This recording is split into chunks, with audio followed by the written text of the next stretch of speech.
For the record, I'm done trying to make y'all comfortable. For the record, you ain't trying to grow, then it's done for you. For the record, lab on me going all the way. For the record, ain't trying to link, no time to waste. For the record, for the record, yeah. For the record, for the record, for the record, for the record, for the record. Hey, what up fam? Today I'm making string bean casserole. Now I have a lot of family members that like greens or cabbage for Thanksgiving, but I guarantee if you give this a try, it might make it to your Thanksgiving table. Stay tuned. Okay, first we're going to start off with about a tablespoon of vegetable oil.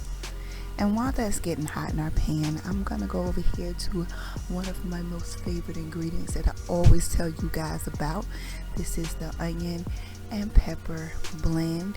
I'm going to go ahead and take out about maybe 3/4 to a half a cup, or 3/4 to 1 cup of this blend. And I'm going to go ahead and chop it up. But let me show you guys what I'm talking about. It's the pepper and onion blend. I get this from Walmart. It's already chopped onions and peppers. Now the onions are diced pretty nicely, but the peppers are kind of like sliced. So I'm just going to go ahead and give it a rough chop, a little run through with my knife to, make those peppers just a little bit smaller to my liking. But of course you don't have to. That's just optional. You can leave them as is and everything will still be just fine. As you can see, I am chopping on my stove, so my cutting board is kind of going everywhere. And my cutting skills aren't the best, but hey, I get it done, So I'm going to go ahead and scoot that to the side right here. And I'm going to come to you with the next ingredient, which is some mushrooms. And yes, I did get the pre-sliced, what is wrong with my mouth, pre-sliced and pre-washed mushrooms. So I'm just going to take about a handful or so and give them a rough chop as well. Now you do not have to do this step. You can definitely leave them whole or sliced as they are. You do not have to chop them, but I just wanted to make them just a little bit smaller. Now I love mushrooms. There's a lot of people that I know that don't like mushrooms, and I just can't understand why. You can do everything with them. You can fry them, you can saute them, and they soak up any flavor to any dish that you put them in. I never understood why people don't like mushrooms. Now I like them so much, I'm like, let me get just a little bit more. I don't know if that's enough for me, but I love mushrooms, y'all, and it definitely goes in this dish. So maybe another half a handful. So by the time I'm done cutting up these vegetables, my oil should be nice and hot. I'm going to go ahead and move it around my pan for even coating, and I'm going to dump in my onion and pepper blend and let that get nice and translucent.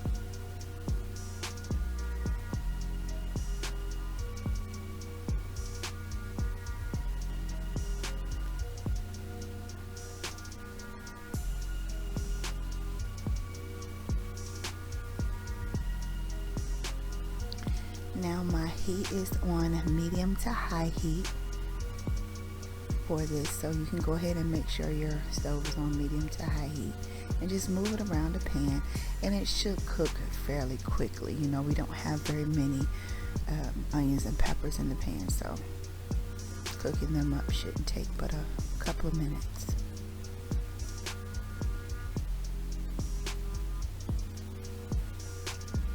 As a matter of fact, the prep for this dish is very, it doesn't take long at all, and you can actually make this the day before and just not put the topping on it until you're about to cook it. You can make this the day before and put it in your fridge. Now once your onions and peppers have become translucent or cooked through, we're going to go ahead and add in our mushrooms And we're going to get a little color on those as well.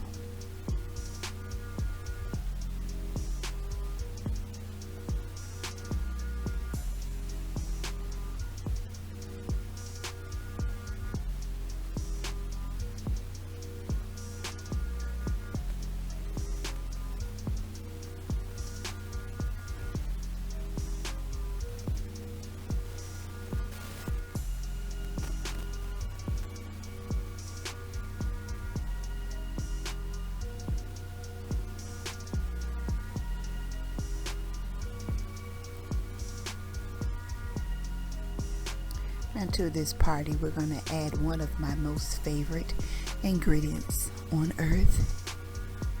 What is it? What is it? Huh? What is it you say? Who can eat anything without garlic? I love garlic, you guys. Garlic to me is just awesome. I'm going to go in with a heaping teaspoon of garlic, and I'm gonna go ahead and move that around the pan, and go ahead and get that nice and fragrant. Once you start to smell garlic, you guys, it's okay for you to go ahead and add the next ingredient. You don't want your garlic to go too far because it can turn out to be rather bitter, and that is not a great flavor. Next, I'm going to go in with a large can of cream of mushroom soup. This is a 26-ounce can. You can use 2 regular size cans, but why when you can get a large family size? So just go ahead and move that around the pan there. And we're not going to dilute it with any water, but we are going to add in some half and half. Now, if you guys wonder what half and half is, if you don't know, it is half milk and half cream, and we're only going to use 1/4 cup of that. So we're going to mix all of this together and get our soup heated through. We want our soup to be heated through because when it heats up, it loosens up. So just continue to stir and get all those flavors married and get our soup heated through.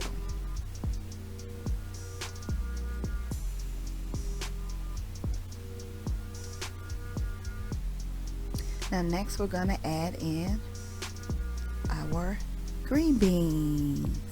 Yes, I'm using canned green beans, you guys, because I told you from the beginning, I'm going to use 4, by the way. I told you from the beginning, I'm trying to make these recipes as simple and as flavorful as possible. So that means anybody can create this dish. Now, by all means, please, if you can, use fresh green beans. You're just going to have to cook your green beans ahead of time and season them, but not over season them, because this soup has a lot of salt in it. Or you can use the frozen ones that come in a bag, which are flash frozen once they're picked. So they're usually picked and cut and flash frozen. So you would have to cook those as well. But for somebody who just don't know and just don't feel like cooking them, you can definitely make this dish very flavorful with canned string beans. But make sure you drain all of the liquid off of the green beans. Do not pour any of that water or liquid from your green beans into this dish. Once you stir all of this up and your soup is heated through, we're gonna add in some bacon. Yes, you guys, I've only crisped about 4 slices of turkey bacon. You can definitely add pork, and if you want to feel jazzy, you can add sausage. It's up to you. I'm gonna also go in with about a half an 8-ounce bag of Colby Jack. If you want to live dangerously and give it a little kick, you can definitely add Monterey Jack. But as far as any of these ingredients, you can crisp up and add in a whole pack of bacon if you want. A whole pack of turkey, pork, whatever. If you feel like you want to add in something else, you can add in sausage. Make this dish your own. Even if you wanted to add in that entire pack 8-ounce pack of cheese, you are more than welcome to do so. You can kick this up a notch with different flavors. You can make it a Cajun string bean casserole. Just change up your flavors. Add in any seasoning that your family might like. Just add it to your dish. It's all great. Make it your own.